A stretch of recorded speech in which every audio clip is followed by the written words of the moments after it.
Welcome back to the first team. DeLeone and Ryan Roberts. We're recapping round three. Put your hands down. Round three of the 2024 NFL draft.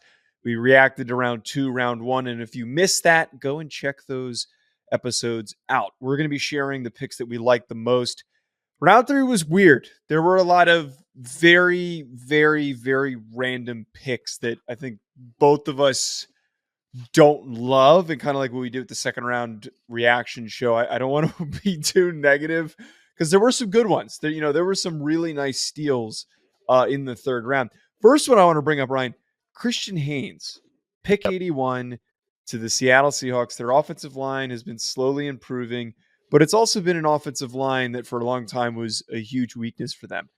I like this. I think that he fits in nicely because he's very physical. He's a mauling presence. I love his feet. He was one of those dudes that I had been banging the table for a very, very long time, and it's tremendous value based on how I projected he would get picked. Have you felt like we haven't had a big run on guards in like the second round? I feel like the third round was where the guards went. I mean, even Cooper Beebe went in the third round. I feel like it's been all tackles and centers for the most part, and then we just started getting a little bit of a run on guards, which is kind of interesting. Just like a quick note there. But yeah, I think Haynes immediately can come in and at least contend for opportunity, right? Whether that's at guard, whether it's center in a spot. I mean, might be in a situation where he might learn all three and see if you can get the best five on the field. I mean, that's very possible, obviously, the table for him. Second one that I really liked, and I'll let you throw in here any other ones that you were high on. Okay. I was really juiced up seeing Jaylx Hunt picked where he was. And I'm only bringing him up not because I think that like, oh, this is a great value pick. Like this is a super big steal.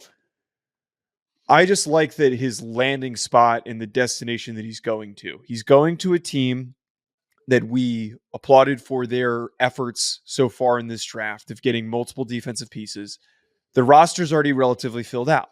Jaylx Hunt was a guy that we both really liked, and I think liked a lot more than the general consensus as this super high ceiling, super gifted, bendy guy that still needs time to learn how to play the position, was formerly a defensive back at Cornell. I think with him on the Eagles roster, he doesn't need to have to contribute early, and he could just be a rotational rusher. And then eventually, maybe in 3 years, he could hit that ceiling because he's on a very good, well-coached team with a good defensive coordinator. You know, it reminds me of a little bit completely different situation, but maybe the beginning of the career is going to be similar, is how Josh Sweat came into the Eagles as a 5th round pick and was kind of eased along because of the injury. And then 3 years later, he's a second contract type of guy and a guy that they want to keep in obviously the clear rotation as a starter. I keep beating the drum, Joe, and I will give you kudos for being early on it. I will give you kudos there, right? But Jaylx Hunt, yeah, that's it, man. That's all you're going to get tonight. But Jaylx Hunt is a extremely talented player, and if you told me 4 years from now, 5 years from now, that he is one of the top 5 pass rushers from this draft, I wouldn't be shocked at all about it, man. I think he has that type of upside. I truly do. Easy one for me. Ready? So easy one, transition. Cooper Beebe, as I mentioned. Cooper Beebe was drafted. Let me make sure I have the right spot here. So Cooper Beebe was drafted number 73 overall by the Dallas Cowboys. Okay. Joe, I understand why the NFL was never going to value Cooper Beebe as a top 50 pick because he's a little bit sawed off, really short arms. He's a solid athlete, but he's not a great like lateral mover type. But man, the kid's so technically sound. He fights for every inch, and I think he's got pretty good explosiveness on first contact as well. Like, I would not be shocked at all if Cooper Beebe is a starting guard in a couple years, right? Like, there's not a massive need for the Dallas Cowboys because their interior, well, their center position hasn't been strong, but their interior overall has been strong with Zach Martins of the world. But I really believe that this young man will have a chance to compete because I think they're moving Tyler Smith, if I'm correct on this. I think they're moving the left tackle. I think that's the thought process with Tyron Smith. So there might be an opportunity to play as a guard in 2024 if Cooper Beebe is ready to play. I was really excited by this pick too. This feels like a good spot for him to go to a team that's their offensive line's improving. It's a veteran roster. Another situation where it's no high expectation for him to be one of the better offensive linemen on his team. He is a very high floor player, as we've discussed throughout this process. So that's what they need. They needed to add a high floor player because Tyler Guyton is the higher ceiling guy that is probably going to take a little bit of time before he fully comes along. How about this one, Ryan? Yes. Adisa Isaac at pick 93 to the Baltimore Ravens. This one is hilarious. And again, we keep bringing up the Ravens. We are not a Ravens podcast. We have no affiliation with the region of Baltimore. Nothing. We have no association. But I think in the pre-draft and when we did our pass rusher show, our edge rusher show, we said Adisa Isaac feels like a Baltimore Raven. And here we are. He goes in the third round. This is a perfect spot for him to land in terms of draft projection and draft stock. And it's also the best team that he could have gone to because you let him stand up, you let him move around, and he can be used creatively by the Baltimore Ravens. Joe, you're too nice, man. I'm going to double down and triple down on this one. The whole third round is extreme value at edge. I mean, I'm looking down this right now, okay? Braylon Trice, number 74 overall to the Atlanta Falcons. Tremendous value at that spot, okay? You mentioned Adisa Isaac already. I would also say Jonah Ellis at number 76, third round. It's good value out of Utah as well, man. Like, no, I don't 76. like him.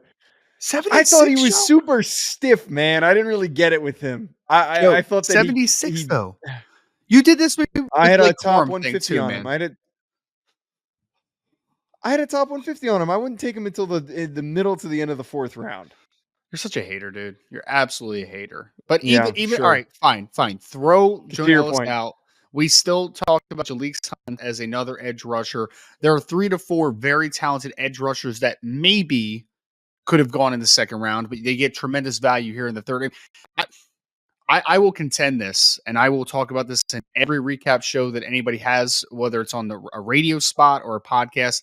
74 for Braylon Trice, I think is stealing, like absolutely stealing.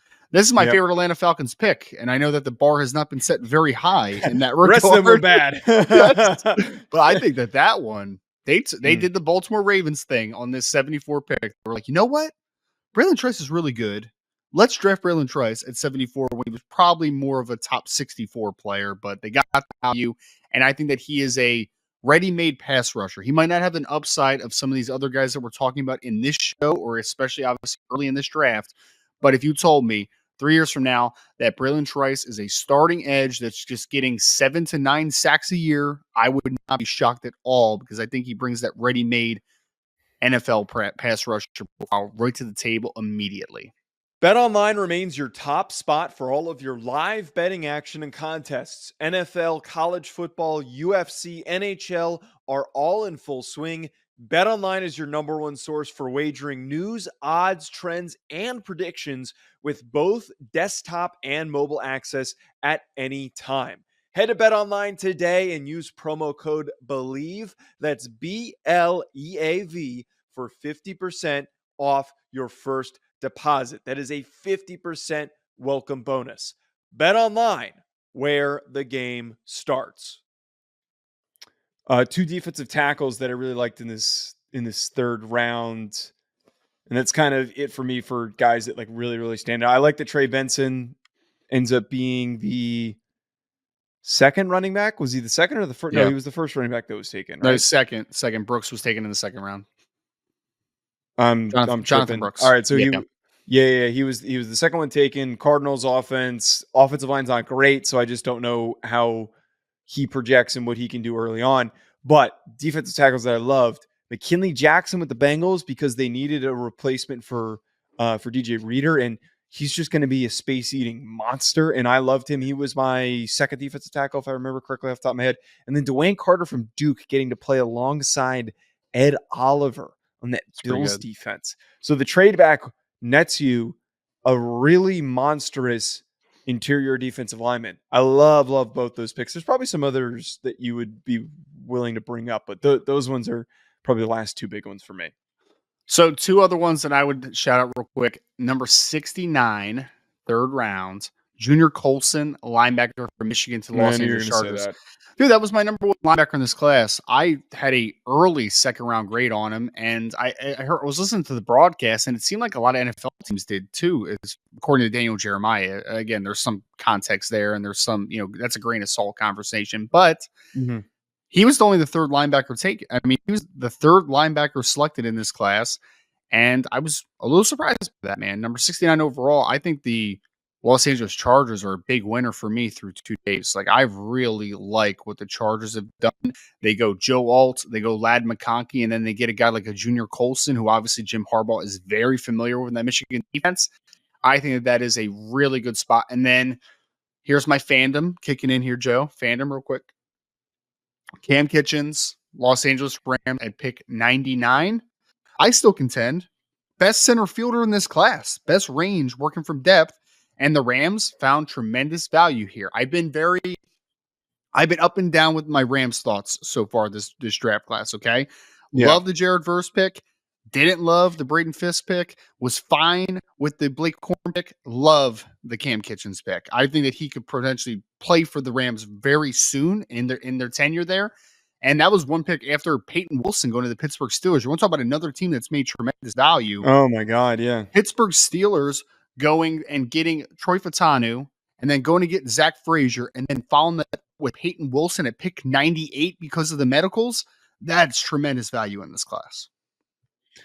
Yeah, I'm wondering, based on the information that came out for me in Rappaport, what Peyton Wilson's career is like, but holy hell, is that not a perfect landing spot for him? Like, that is the prototype Pittsburgh Steeler, hard-nosed, downhill, good athlete. Feels like he's just going to, if he can stay healthy, feels like he could have a really, really nice career for the Pittsburgh Steelers.